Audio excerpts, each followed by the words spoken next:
достар, жақсысыздар ма? Бүгінгі блогты осы волонтерлық деген тақырыпқа арнап отырмыз. Себебі көптен бері білесіздер, 5-ші дүниежүзілік көшпенділер ойындарының волонтер ретінде тіркеліп, қазір алдағы ойындарға дайындық жұмыстарын жүргізіп жатырмыз. Маған әлеуметтік желіден көбі жазады, бұл не ойындар, қандай ойындар болады, тағы да қалай кіре аламыз, бізде барсақ бола ма деген секілді сауалдарын білдіріп жатады. Дәл сол жандар үшін осы блогты түсіріп отырмын. Қазір біз өзіміздің волонтерлармен, яғни командамен бірге асық ату, ерлер арасында, жігіттердің арасында, одан кейін қыздардың арасында 5 тас ойындары бойынша кәсіби мамандар келіп мастер-класс өткелі жатыр. Осы жерде қазір шағын ғана влогты түсіріп отырмын. Сіздердің назарларыңызға ұсынамын. YouTube арнаға жүктеймін міндетті түрде. Сондықтан соңына дейін көріңіздер. Егер қызықты болса, сіз де біздің қатарымызға қоса аласыз. 2011 жылдан бастап ресми түрде спорт түріне енген асық ойынымыз. Асық ату спортының пайдасы баланың көздеуіне, ойлауына, жинақтауына тез уақыт өте пайдалы. Бұл жерде енді асық ойын кішкентай баладан бастап аталарға дейін ойнауға болады. Бұл жерде жасқа қарамайды. Денсаулық жетсе ойнай береді көбінесе енді. Кезінде ата-бабамыз асық ойынын ес білгеннен кейін балаларға асық ұстатқан. Сол бұны тәрбиелік құрал ретінде қолданған көбінесе. Бұл жерде бәрі бар: жүгіру, ойлау, көздеу, ату, бәрін қамтыған спорт түрі. Сәлем, Камила, қалың қалай? Жақсы, өзіңіз қалайсыз? Жақсы. Жаңа сен мына жақта 5 асық ойнап жатқаныңды көрдім. Өте жақсы, керемет ойнайды екенсің. Қанша жасынан бастап айналысасың осы спорт түрімен? Жалпы асық ойынын мен 14 жасымнан бастап айналысып жүрмін. Қазіргі таңда мастер спортамын, және де әлем кубогының жеңімпазымын. Азия чемпионатының 2-ші орынды алғам. Сондай жетістіктерім бар. Құтты болсын, қуаныштымыз. Асық туралы айта кететін болсам, асық осы қазақ халқының дәстүрлі ойыны болып табылады. Асық ату оның ішінде 5 асық ойыны бізде қол моторикасын жетілдіруге, көзге жаттығулар жасауға, және де есте сақтау қабілетін жақсартуға мүмкіндік береді. Сосын мергендікке, ептілікке, икемділікке жақсартады.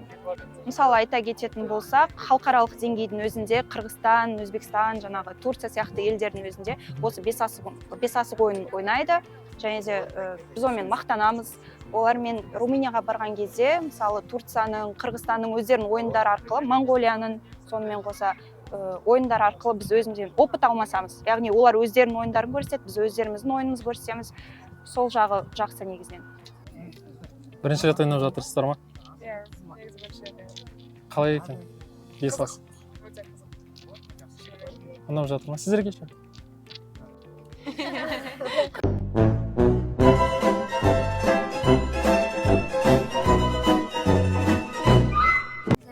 Негізі бірнеше раунд болатын, білмеп.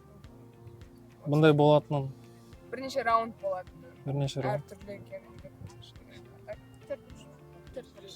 Төртеуін жинап берген.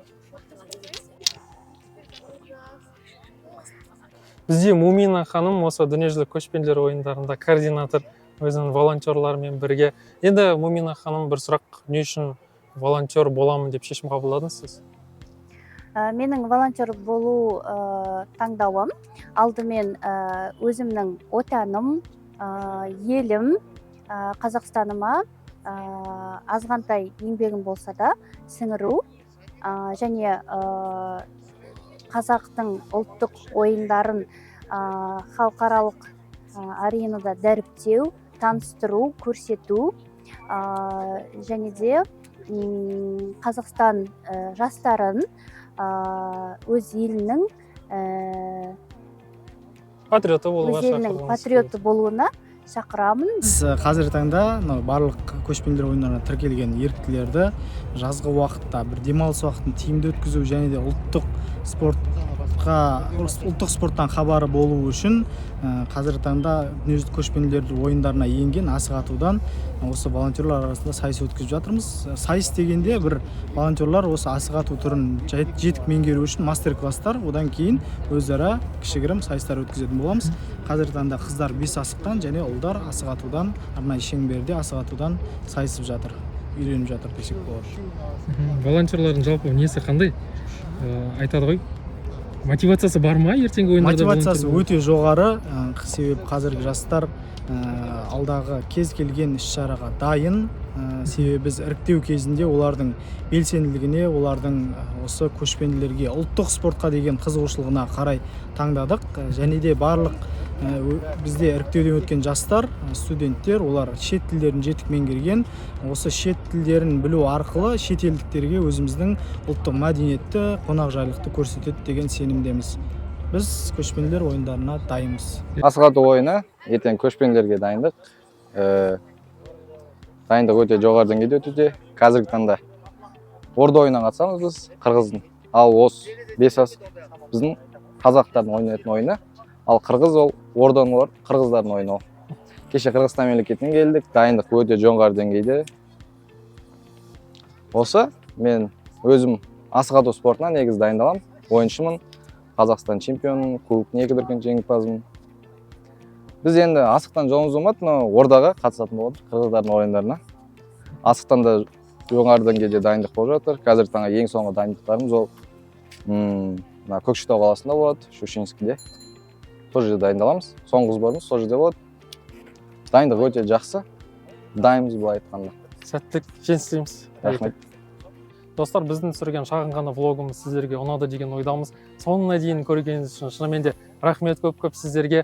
Енді комментарий бөліміне өзіңіздің бүгінгі жаңағы алған әсеріңіз туралы, одан кейін ертең 5-ші дүниежүзілік көшпенділер ойындарында волонтерлық қызмет жасайтын барлық волонтерларға ізгі тілектеріңізді білдіре аласыздар. Олай болса, бүгінге ғана қоштасамыз. Келесі кездескенше.